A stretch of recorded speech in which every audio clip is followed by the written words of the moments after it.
Cyber अपराध न केवल आम लोगों के लिए चुनौती भरा है बल्कि पुलिस के लिए भी चुनौती भरा काम है और इस तरह के अपराध में शामिल अपराधियों को गिरफ्तार करना, केस को सुलझाना और आम लोगों को राहत दिलाना भी एक बड़ा काम है जो अब पुलिस को करना है। और बोकारो में जब नया साइबर थाना खुल गया है तो उम्मीद की जाती है कि अब यहाँ से लोगों को न्याय मिलेगा। जो शिकार हुए हैं, जो जालसाजी के शिकार हुए, फ्रॉड के शिकार हुए, उन्हें न्याय मिलेगा। साथ ही साथ अब इस थाना का एक और भूमिका होगी आम लोगों को आगाह करना साइबर अपराधियों से, ताकि वे बच सकें, साइबर अपराधियों के क्राइम से बच सकें, साइबर अपराधियों के फ्रॉड में आने से बच सकें, साइबर अपराधियों के जाल में आने से बच सकें। निश्चित तौर से यह थाना बोकारो के लिए ही नहीं, झारखंड के लिए भी एक महत्वपूर्ण थाना साबित होगा। इंफॉर्मेशन टेक्नोलॉजी के विकास के साथ साथ साइबर अपराध की बढ़ती वारदातों को देखते हुए पुलिस भी अब हाईटेक होने लगी है और इसके लिए पुलिस ने भी अपनी कवायद तेज कर दी है। साइबर जालसाजों के चक्कर में पड़कर ठगी का शिकार हुए लोगों को न्याय दिलाने के लिए साइबर अपराध से जुड़े मामलों के त्वरित अनुसंधान के लिए झारखंड पुलिस कई तरह का कदम उठा रही है और इसी तरह के कदम का नतीजा है बोकारो में साइबर अपराध थाना का शुभारंभ होना।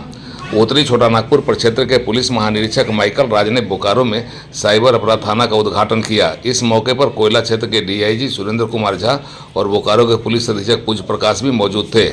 थाना का उद्घाटन करते हुए उत्तरी छोटा नागपुर प्रक्षेत्र के inspector general of police Michael Raj ने कहा कि साइबर अपराध एक बड़ी चुनौती के रूप में सामने आ रहा है और इस चुनौती को देखते हुए ही झारखंड में कई जगहों पर साइबर अपराध थाना खोले जा रहे हैं। बोकारो भी उसी में से एक है। उन्होंने कहा कि टेक्नोलॉजी के आधार पर अनुसंधान आज की सबसे बड़ी ज़रूरत है। इसे देखते हुए साइबर थाने में तकनीकी दक्ष लोगों को रखा जाएगा।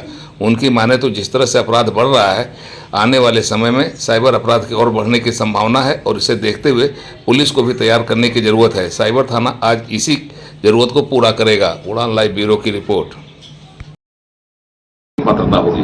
हाँ, वो तो हमने जो जैसे अभी एसपी साहब से बात कर रहे थे, हम लोग ये चिन्हित कर रहे हैं जो आईओ रहेंगे वो टेक्निकली क्वालिफाइड हो, जो बीटेक वगैरह कराए हो, जो कंप्यूटर का जानकार हो, जिसमें उनका काफ़ी कठिनाई आगे से नहीं होगा। उसके चलते ये क्या है कि उसी तरह का अफसर को हम लोग चुन रहे हैं। दूसरा है, ये प्रावधान है कि इंस्पेक्टर स्तर का पदाधिकारी से इसको अनुसंधान करने की प्रावधान है।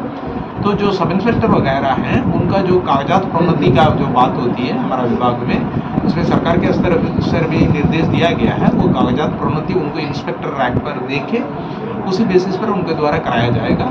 जहाँ जहाँ कमी जाने पर ये लगातार इसको ट्रेनिंग किया जाता है, क्योंकि साइबर क्राइम में है हर दिन में नया नया चीज़ आता है, इसलिए लगातार ट्रेनिंग करने के लिए भी आवश्यकता है। इसके लिए स्पेसिफिक कोई कैडर बनाने की जरूरत महसूस करते हैं आप लोग? क्या स्पेसिफिक कोई कैडर साइबर क्राइम को देखने के लिए? नहीं, ऐसी कोई आवश्यकता नहीं है। जो इन्वेस्टिगेशन का जो तरीका है वो सब चीज़ें सही है, मतलब एक ही जैसे ही है इन्वेस्टिगेशन, लेकिन थोड़ा सा इसमें है डॉक्यूमेंट बेस्ड है, कुछ एक्स्ट्रा चीज़ को करना है, वो ट्रेनिंग से काफ़ी ये हो जाएगा।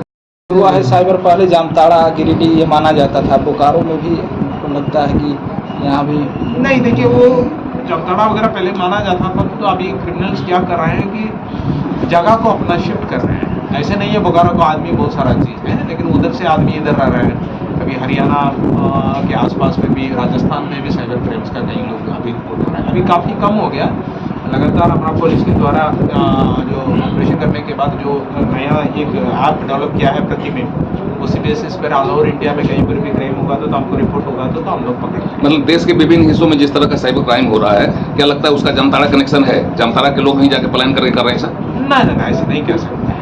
अब मेरे कहने का मतलब ये है कि हर जगह से अभी साइबर क्राइम का क्रिमिनल्स डेवलप हो गए हैं। ऐसे नहीं है कि सिर्फ जामताड़ा हो गया या झारखंड हो गया। हर स्टेट में जो क्रिमिनल्स है एक दूसरा से सीख लिया है, जैसे भी सीख लिया है, वो साइबर क्रिमिनल से डेवलप। साइबर अपराध आने वाला समय पर और बढ़ने की भी उम्मीद है, बहुत ज़्यादा बढ़ेगा, क्योंकि पहले तो एक दो जगह से साइबर अपराध वगैरह कराया जाता था जो अपराध कर्मी द्वारा। अभी पूरा इंडिया में कई जगह से कराया जा रहा है, इसलिए आगे तो बढ़ेगा, लेकिन अवेयरनेस बहुत इम्पॉर्टेंट चीज़ है। जो प्रिवेंशन है वो बेटर देन क्योर। जो आप 5 लाख से ज़्यादा का फ्रॉड होने के रांची से वो नहीं, उधर भी कराया जा सकता है। देखिए, हमारा है कि पब्लिक को सुविधा देना है। किसी भी थाने पर आप जाके एफआईआर कर लीजिएगा, आवश्यकता के अनुसार हम लोग का केस को ट्रांसफर करना है तो हम लोग कर लेंगे। आईजी साहब ये जानना चाहेंगे